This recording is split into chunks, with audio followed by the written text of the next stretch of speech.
yet another Max Masterclass, and I guess you could say it was simply lovely. Welcome to episode 295, I believe. I've lost count now, of Grid Talk, where we are here to discuss the race from the 2023 Canadian Grand Prix. My name is Tom Downey, and joining me we have Jawad Yaqub from the Hits the Apex podcast. Morning, everybody. Good morning. Of course, I forget you are quite literally on the other side of the world. And then going to the other side of the world, we have Rachel Kapusta from the Paddock Pals podcast. Hello. Good evening to you all. Good evening to you too. But just before we get into this week's episode, which is episode 296, not 295, apparently I forget how to count, we must thank our sponsor for this episode, Bet Online. So Bet Online is your number one source for all your championship finals, infos, stats, news and scores. Get the latest odds and lines and the latest matchup reports for this year's NBA and Stanley Cup finals. BetOnline is your sports intel headquarters this season, as we have you covered for all your insider sports wagering needs, from basketball and hockey to MLB, UFC and boxing. The fastest and easiest way to get your betting info, including live betting options and your favorite casino and card games available to play right from your home. Get into the action today. Head to the website or use your mobile device to join, and be sure to use our promo code BELIEVE, that is BLEAV, to receive your 50% deposit on your to receive a 50% bonus on your first deposit. Bet Online, where the game starts. Now, we've just had the 2023 Canadian Grand Prix. It was a decent race, I would definitely say, and as per, we are going to go from bottom to top. We're not going to give a blow by blow of every single driver, so I just want to mention quickly P20, who DNF'd on lap 6 with a mechanical issue, was Logan Sargent. We're not really going to talk about that because there's not much to say other than his Mercedes per unit apparently went on strike. So Jawad, the first driver that we're going to talk about is George Russell, who DNF'd on lap 53. Now, in the early stages of the race, he hit the wall at turn 9, and then ultimately that caused him to DNF further into the race. Do you think Russell could have been right up there with his teammates, sort of pushing for a podium this weekend? Yeah, I reckon he would have been there or thereabouts towards the end of the race.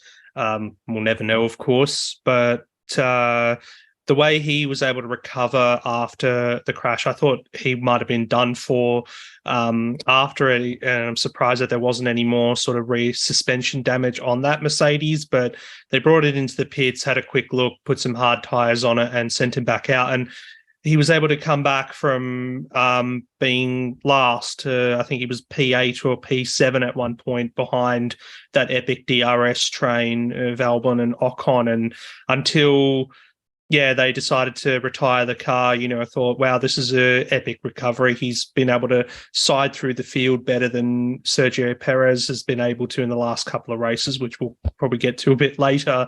But Mercedes definitely on the pace. It was just a shame for Russell. Second DNF of the season as well. When you go back to Australia, when he had that engine failure, or the engine caught fire. So, they'll be lamenting the points lost today, but it's looking pretty competitive between Mercedes and Aston Martin.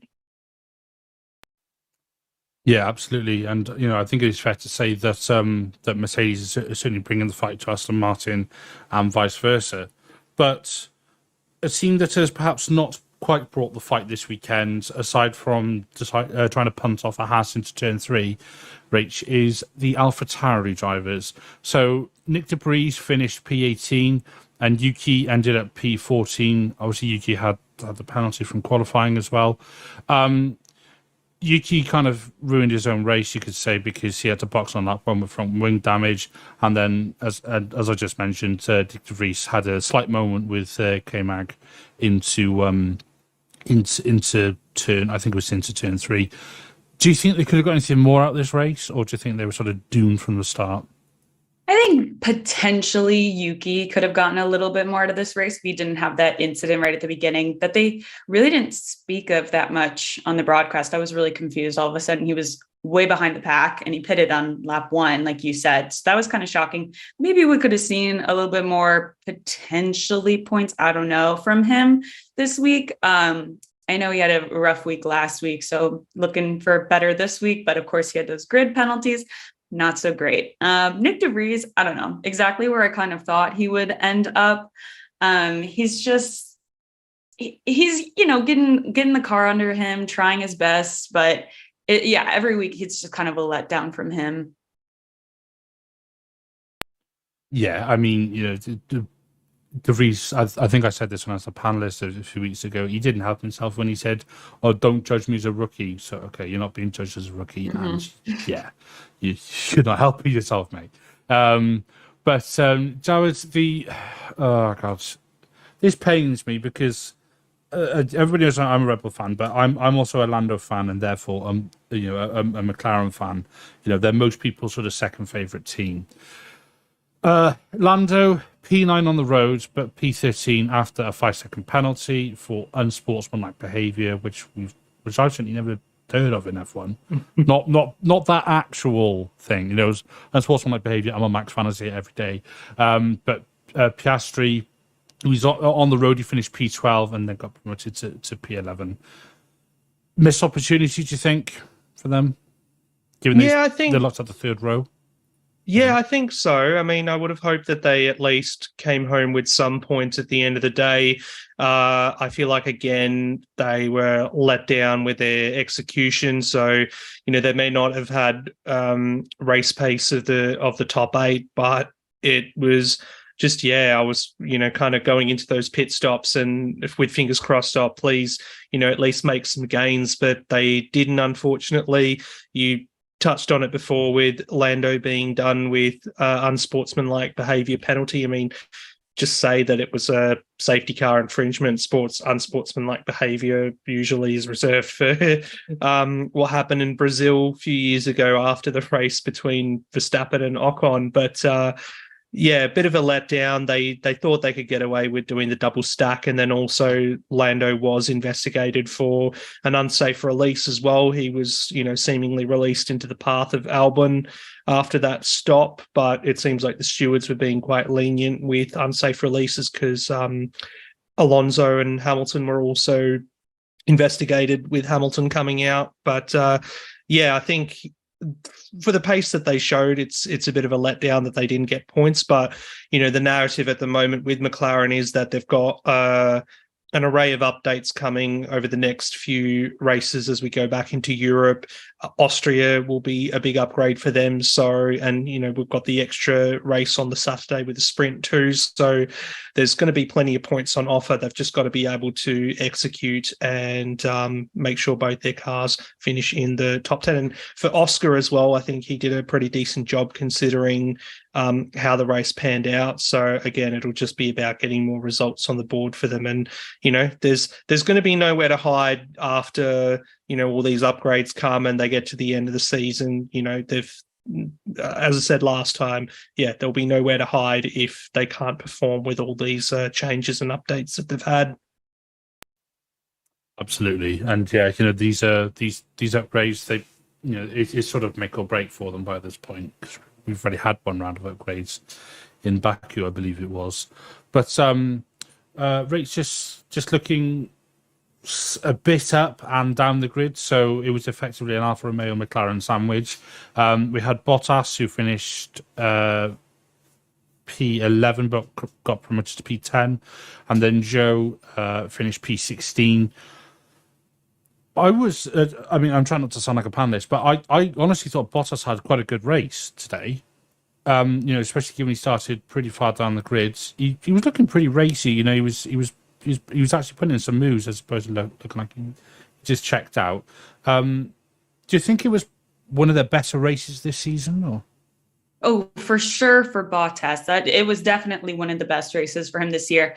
He's been so poor, and I've just wondered like what was causing the terrible performance, because there would be races where he would be way at the back of the pack and Joe would be out racing his teammate pretty much. That we wouldn't expect that someone like Valtteri Bottas that at points could be faster than Lewis on certain days can now be outbeaten by Zhou, who's just in his second year of Formula One. So like I was pretty critical of Bottas all season so far and just wondering what happened, like where's the pace? So I definitely think that he should be really happy with this result today. I think the team will snatch a point, be happy with that. But yeah, for him, definitely one of the better races of the season. We actually saw him like getting into battles and doing some moves. It was great to see just him not being in the back of the pack. And then for Zhou, I think he'll be a little bit upset with today. He might be able to have done a little bit better, but I think overall he stayed out of trouble for the most part, but definitely was safely in some battles.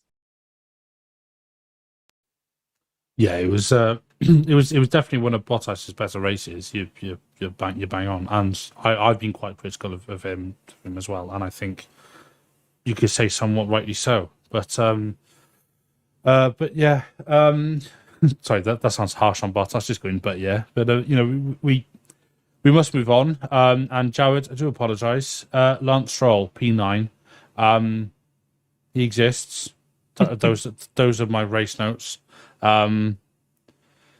Bit of a lonely race. He was stuck in that DRS choo-choo train, behind Ocon and Norris, Albon. He was sort of just there, but not quite reaching the lofty heights of his teammate once again.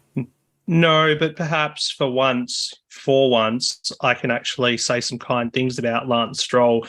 And yeah, I had the bold prediction in the preview show that he would finish on the podium, but that didn't happen. I feel like he actually drove decently, considering he did cop a grid penalty after qualifying for impeding, one of many drivers who were done for impeding after yesterday. So from 16th to make it to 9th, I think decent effort.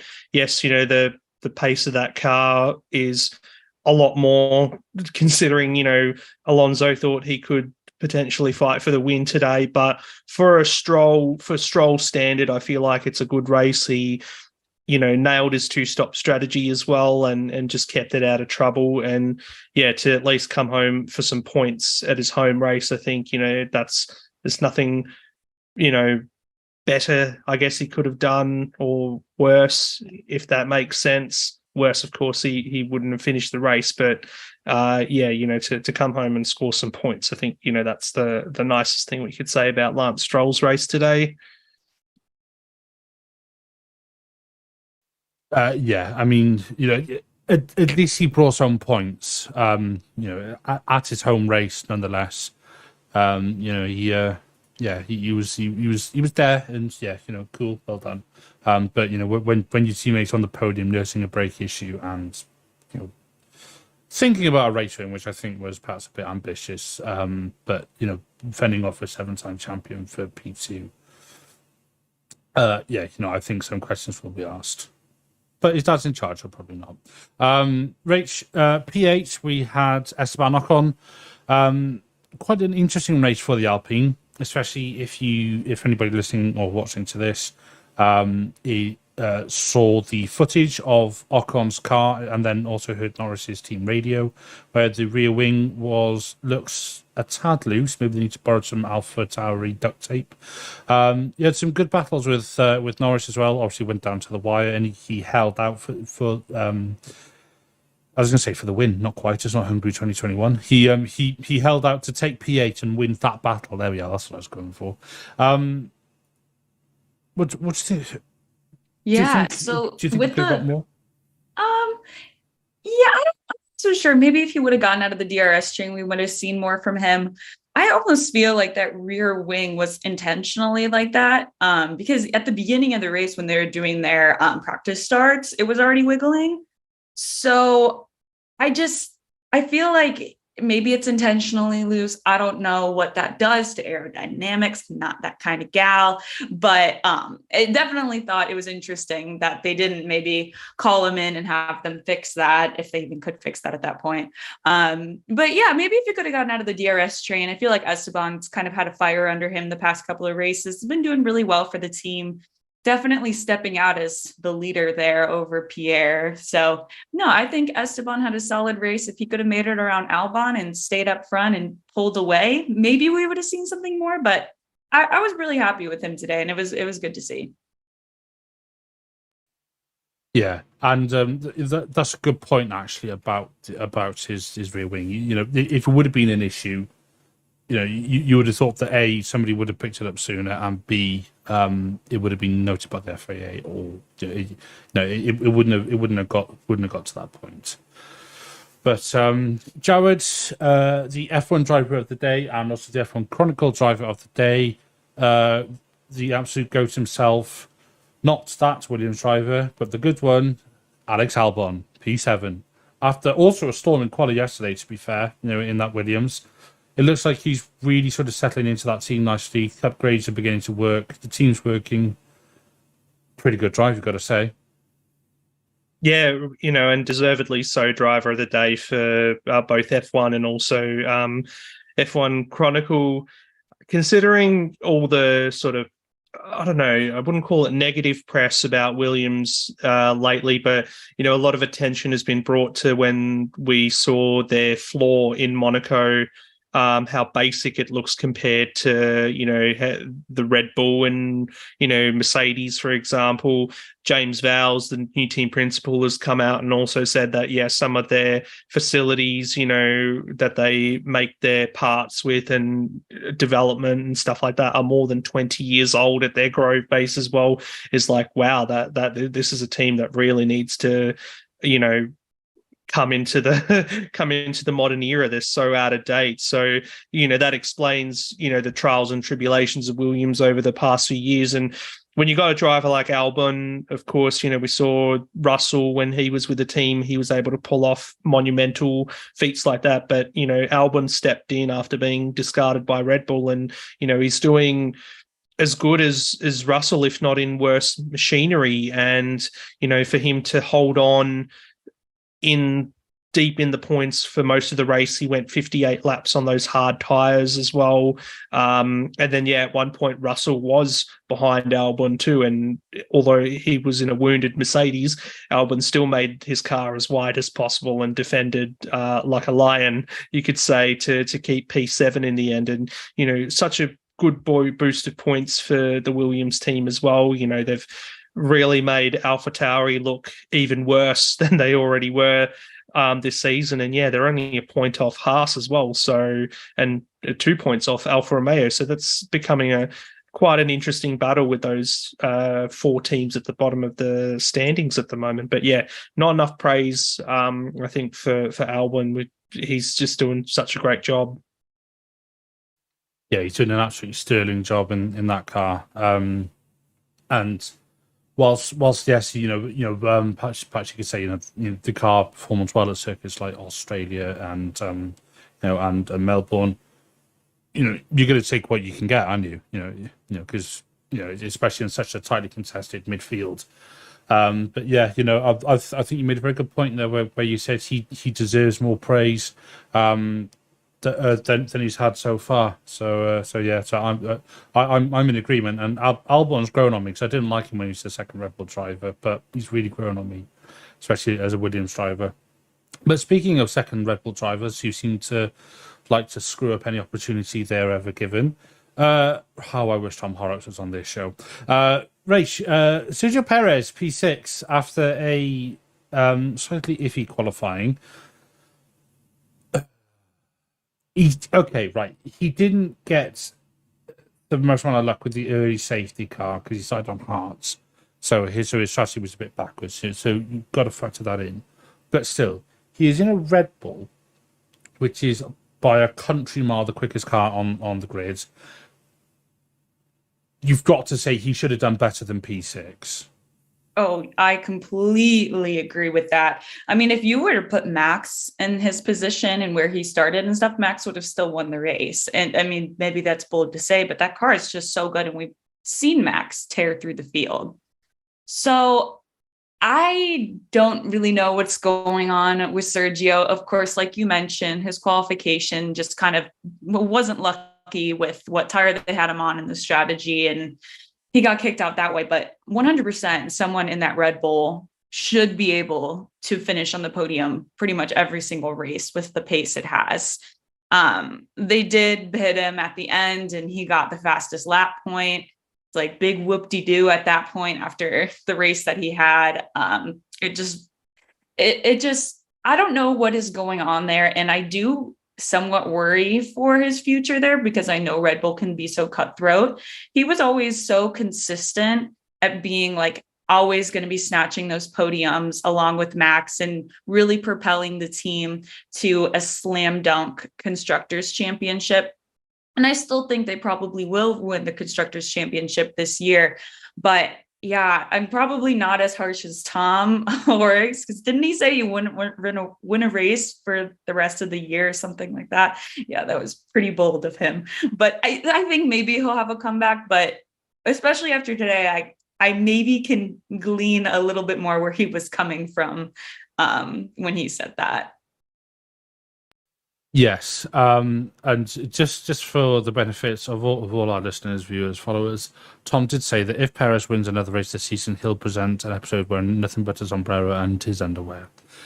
Perez, please do not win another race, okay? I beg of you. But yeah, no. Again, Rick's very, very good point. You know, if it would have been Max in that car in that position, and you look at some of his races from last year when he had engine penalties and stuff, you know, slice through the field like a knife through hot butter, and Perez is there, you know, on, you know, again, you know, somewhat overdone by strategy, but you know, put Max in the same position, or put someone like Hamilton in the same position, or Leclerc, or maybe, you know, I'd say George Russell, you know, that kind of group of drivers, and they'd be up there. So, especially with some of the drivers of Red Bull having the wings, you know, Perez must be looking over his shoulder, especially now that Max is more experienced, all the rest of it. But who knows? We'll see. You know, because you know, Red Bull won't be welcome in Mexico if that does happen. Jawad, the two Ferraris, they finished P5 and P4. I got to be honest, I was kind of hoping that they would go full Ferrari, but they didn't, and I'm a bit lost for words, because when we saw that they were the only two that didn't pitch in the safety car, I thought, oh boy, here we go. Let the memes begin. I don't know, maybe they've had a word with their WEC team after they won Le Mans the other week on how not to absolutely capitulate. But yeah, decent result for the team, obviously. Bit of team orders in there. What are your thoughts? You know, sort of around the team orders. Them Ferrari saying to Leclerc that Sainz will not fight you. I think they were just sweating on being able to bag a solid result in fourth and fifth, and I think not have any kind of friction potentially derail that, because, as you know, with teammates, there is the possibility for things to go absolutely south, like they did in Australia for Alpine. And then, yeah, looking at Mercedes and Barcelona 2016 as well. So, you know, it was a conservative race for Ferrari, but they did, you know, do what Sergio Perez couldn't, for example, because they did start outside the top 10. Well, Leclerc was 10th, but was able to come through the field. Yes, when they didn't pit under the safety car, everyone was sharpening the pitchforks and were ready to write it on the front page of the newspaper that, you know, Ferrari strategy butchered race again. But considering on Friday they were talked about as having, you know, race pace second to Red Bull, you know, they were quicker than Aston Martin and Mercedes in race trim. I think, you know, if they hadn't qualified out of position, or as Sainz hadn't taken the grid penalty for impeding, you know, they possibly could have mixed it in for the podium, because they did look after their tyres, which they haven't done in a lot of races this year, which is why they've been so far back. And, you know, at the end of the day, it was a 4.4 second gap back to Leclerc from Hamilton. So I feel like, yeah, if they weren't starting out of position, they could have been in the mix for the podium today. But, you know, again, there's just so many problems with this team. And, you know, it's just going to be a miracle if this season they can have the perfect race or close to a perfect race. I don't think they're in a situation where they'll win a race this season. But, you know, the fact that after last year, we have to kind of say, oh, you know, a podium is going to be, you know, the best Ferrari can achieve. It's just not good enough considering the hype and everything around this team. So, yeah, 4th and 5th, good result. Happy they finished. Didn't completely butcher the strategy. Sainz is not going to be happy, of course, with the team orders. But, you know, at the end of the day, Ferrari are a team that sometimes they've got to be a bit more assertive on the pit wall. You know, they were being told by their drivers again how to do the strategy, which again was like, you know, if you're a strategist, you don't want to be second guessing yourself week in, week out, especially if you're in a team as high up as Ferrari. So, you know, you need to be a bit more assertive and sometimes put your drivers in their place because, yeah, sometimes the drivers don't know what they're on about either. Yeah, that's yeah. It does feel like a bit of almost like a sad state of affairs. You know that last year Ferrari were initially fighting for the championship and then went full Ferrari. But yeah, this year it seems to have been a bit of a clunk back down to earth. But looking at our podium, so obviously, you know, as usual, we'll go through these drivers each. Rach Hamilton, P3.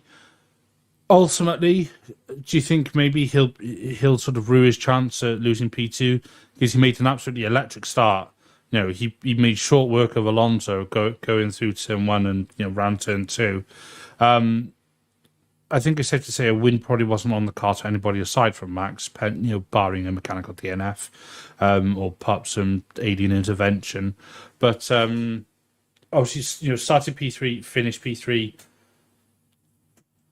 One of his best races, I'd say. You know, certainly of the post-2021 era.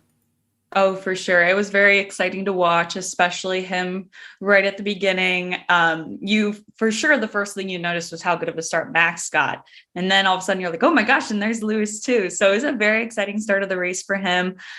He was able to stay pretty close to Max for a while too, which I found really impressive because lately we've been seeing the start of the race and all of a sudden we're at lap 5 and Max is like 10 seconds down the road already. But I kept watching that gap and it was staying like pretty much around like the 1.5 to like 3 second mark, like towards the beginning of the race for Lewis and Max. And I thought that was really impressive. Then Alonso got around him and really took off on him. I just think that they were definitely faster here, the Aston Martin. So I really do think third was probably the best, unless Alonso did have even more mechanical issues that he did a little bit, which I'm sure we'll talk about in just a moment. But Hamilton, when they pitted him right at the end, his final stint was so impressive. He was really pushing right on the edge. I texted my group chat that I'm in for F1 and I was like, it's hammer time. I was like, here we go. I really thought for a second there he could catch Alonso with that mechanical issue. But once Alonso saw he was getting close enough, he just went full beans and took off. And Hamilton didn't stand a chance at that point of catching him. But I thought it was a great race from Lewis. I think it'll be great for just his general confidence, and that Mercedes is moving in the right direction week by week. So, you know, although Red Bull have been so dominant, the field was definitely closer to them this week. And so it was really exciting to see it. And Lewis, just a great performance all together this week. Yeah, that Merc is absolutely right, moving in the right direction. And I think it's definitely making Aston Martin look over their shoulder quite a bit. You know, who knew that side pods could work so well? But yeah, it's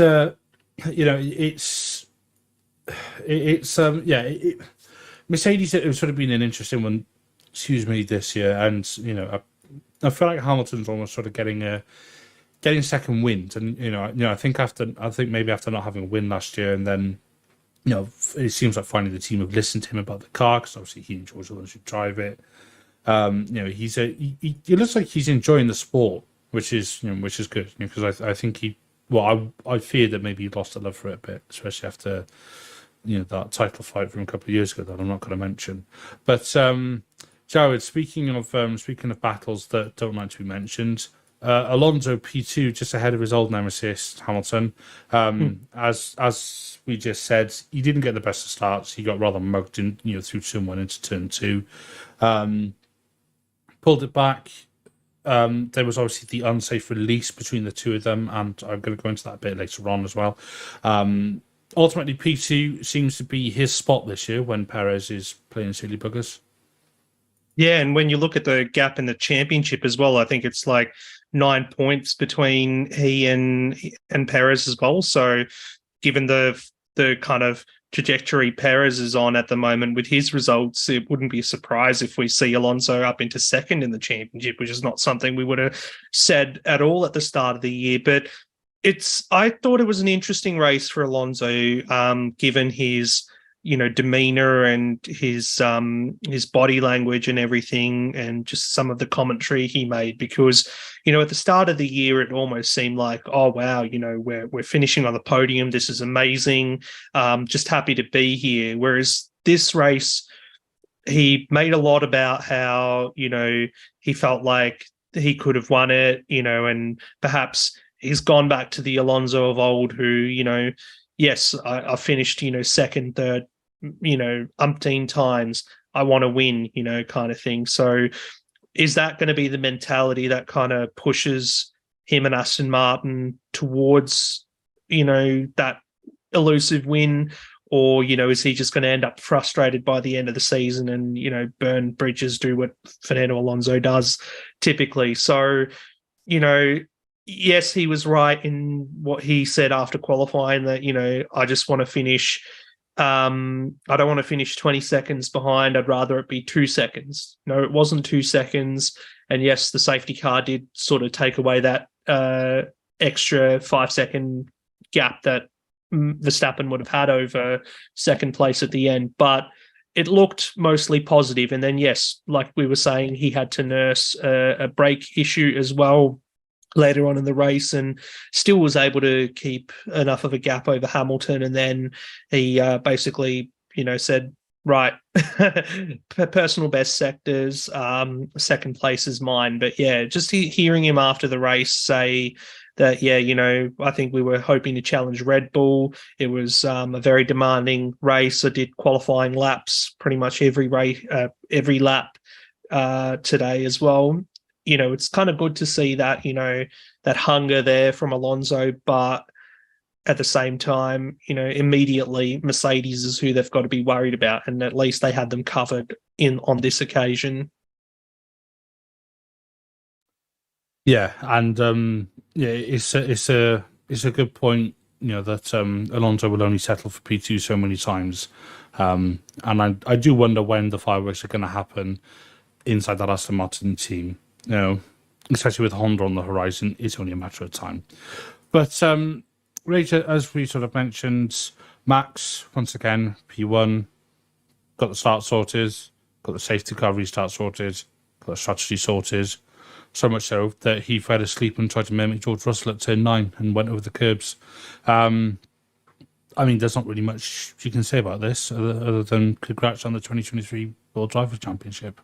Yep, just another good race for Max. Excellent race. He is just doing such a good job. His qualification lap, again, was super impressive in those conditions.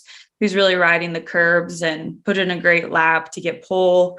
Every week I feel like people are like, oh, as long as Max doesn't win, like it'll be a good race. But I've kind of moved into the mentality of like, I'm just going to focus on like 2 downwards and just kind of like assume number 1 is going to be Max every week. So I, enjoy all those battles there.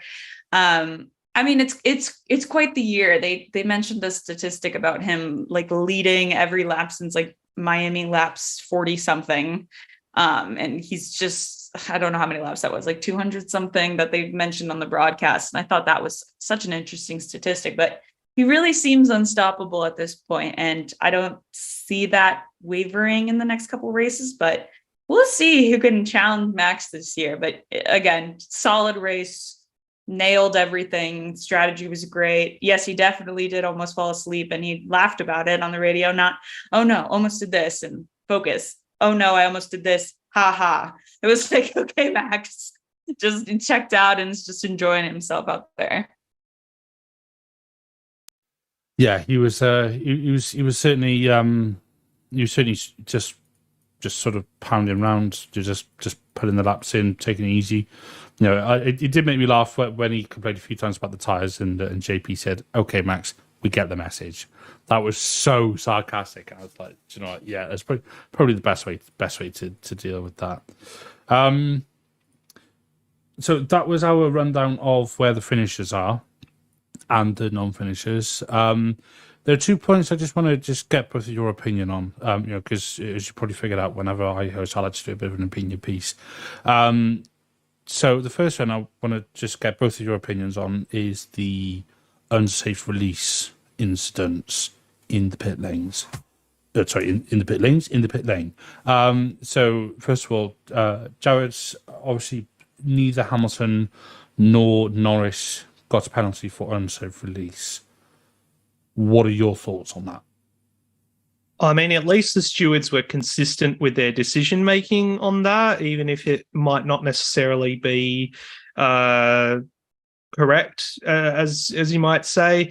With the I saw the Alonso one happen in the moment, and I don't know if I might have missed the replay for Norris and Albon, but Alonso he did kind of jink to the right, and to the right is obviously the pit wall, and you got all your personnel and whatnot on there as well. And yes, we've got pit limiters, and you go on a certain speed, but it's still 60 kilometers an hour, and no one fancies being struck by a Formula One car or any car at 60 kilometers an hour.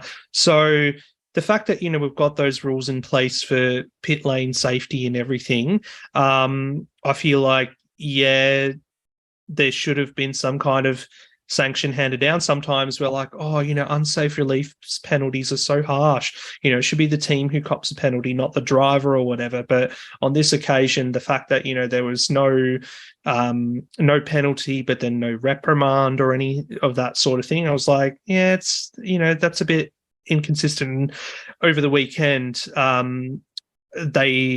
similar thing happened in the V8 supercars, and there was penalty handed down straight away for an unsafe release. So yeah, it's just not consistent with what we've seen in previous instances, but at least they didn't penalize one driver and didn't penalize the other. So not that I agree with the outcome anyway. So scrolling for the mute button. Yeah, it's at least they were consistent in that sense, like you said. But yeah, it was just I'm not even gonna say my view on it. Rachel, what was your view on the non-penalties for the incidents? Yeah, I was a little shocked just based on how many penalties they were handing out all weekend. That they weren't handing out a penalty for something that I kind of found really obvious as I mean, I totally thought it was an unsafe release both times, and I was like, oh, there goes a penalty. It almost felt like Jared said, at least it was consistent. Not that I agreed with that decision that they made. I think they both should have gotten something, penalty, reprimand, something about that. But yeah, at least it was consistent, but it almost felt like one of those things that is like, we're just going to let him race. It's going good so far, and we're just going to not penalize anyone. And it was just kind of one of those things like, well, there's a rule book for a reason. You remember what happened last time you decided to make up your own rules? There was a big controversy. So I don't know. Oh yeah, I don't remember that. No, not at all. Just a little one. I was like, oh, Michael Massey, you up there? Like, is he making this call? Like, it really felt like that kind of situation because it seems so obvious. Yeah, no, it's a good point. Yeah, and I do wonder if it's now beginning to set a precedent that drivers can just pull out in front of other drivers in the pit lane. So yeah, who knows? But yes, so thank you to everybody for listening. Thank you to everybody for watching. That was our roundup of the 2023 Canadian Grand Prix, and also just a little opinion piece at the end. If you did enjoy this podcast, we'd love it if you could take 5 to leave us a 5-star rating on Spotify or a 5-star review on Apple Podcasts. If you're one of the 72% of people who aren't yet subscribed to the channel, please consider helping us out with a like and a subscribe. Just before we go, just want to thank both my guests again. Jawad, thank you very much. Hit the Apex. Where can we find you? So it should be available on all good podcast platforms. There's a Twitter account at Hate the Apex Media, and also a link tree to all the other things that I do. Lovely stuff. And Rach, you're part of the Paddock Pals podcast. Where can we find you? Yeah, you can find us on Spotify, Apple Podcasts primarily, but we also are on other podcasts. You can see more from us on Twitter. Mainly my co-host is on the socials, not so much me, but he has great content on TikTok, Twitter, and Instagram as well. Fabulous. Thank you. So Grid Talk is available on YouTube, where most episodes are recorded live, such as this one, as well as Amazon Fire, Spotify, Google Podcasts, Apple Music, Verbal, and Pocket Casts. Just search Formula One Grid Talk for our back catalogue of shows with previews and reactions to qualifying and race results. Please consider supporting the channel on Patreon so we can get mics, lights, and better recording equipment. Also, make sure you subscribe so you're the first to know when each new weekly episode is released. We will be back, I believe, next week to preview the Austrian Grand Prix for the week after. But until then, thank you ever so much for listening. This has been the Grid Talk podcast presented by Bet Online, and goodbye.